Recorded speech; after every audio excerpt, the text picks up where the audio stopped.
What principles should guide our public speech today? Who gets to speak? What can be said even about private matters? And if low-value content floods the public square, does it waste our shared resources? These are the questions that frame our discussion today as we explore the general principles of public speech. The first question we tackle is, who has the right to speak? In the age of self-media, the answer is simple: everyone. The public square has no velvet rope. Intellectuals, tradespeople, farmers, every voice carries the same weight. No identity or profession disqualifies you. Your credentials don't matter, your ideas do. It's an egalitarian arena. Although the arena is open to all, speech itself has limits. Too often, people confuse free speech with a free-for-all. But it's really about disciplined self-governance with strict boundaries. Cross them, and it's infringement, not expression.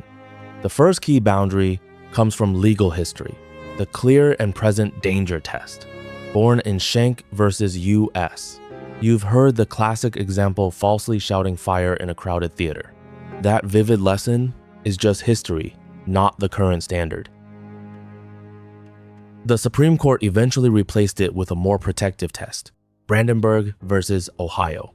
Under that standard, speech advocating illegal conduct is unprotected only if it is directed to inciting imminent lawless action and is likely to produce it. Second principle, the public-private distinction, advanced by Alexander Meiklejohn. In his self-government theory, Meiklejohn drew a line between public and private speech. Speech on government, public affairs, and political issues gets the strongest constitutional shield in his normative vision: absolute protection. Private speech about individuals or businesses receives only ordinary legal safeguards. This distinction insulates ordinary citizens when criticizing the powerful Leviathan. Lacking investigative resources, their speech need not be perfectly rigorous. Under American law, political speech is at the core of the First Amendment, but the protection, while exceptionally strong, is not limitless. Narrow, clearly defined categories and content-neutral regulations may still apply. The landmark New York Times versus Sullivan reflects this philosophy of protecting criticism of government. The court held that a public official plaintiff suing over statements about official conduct must prove actual malice knowledge of falsity or reckless disregard for the truth by convincing clarity. This demanding standard, not required for private figures, prevents public officials from using defamation law to intimidate critics and silence dissent. That principle explains why American public life features such vocal criticism of politicians and presidents. Without it, the threat of lawsuits would chill free expression. The third principle is that speech boundaries can contract during wartime, a reality vividly demonstrated in World War I when the US cracked down on anti-war expression. Many legal scholars now condemn those restrictions as unconstitutional mistakes. However, modern jurisprudence has moved away from any blanket wartime exception. Instead, courts evaluate wartime speech through specific doctrines like incitement or national security, recognizing that context shapes the analysis. But rights aren't automatically diminished. The fourth principle addresses defamation. Actionable defamation involves false factual statements meeting the fault standard. Such speech is unprotected. Under New York Times v. Sullivan, a public official plaintiff must prove actual malice with convincing clarity for defamatory falsehoods about official conduct, meaning the speaker knew it was false or showed reckless disregard for the truth. This tough standard hampers official suits, and many argue it's vital for robust public criticism. Principle 5. Provocation and true threats.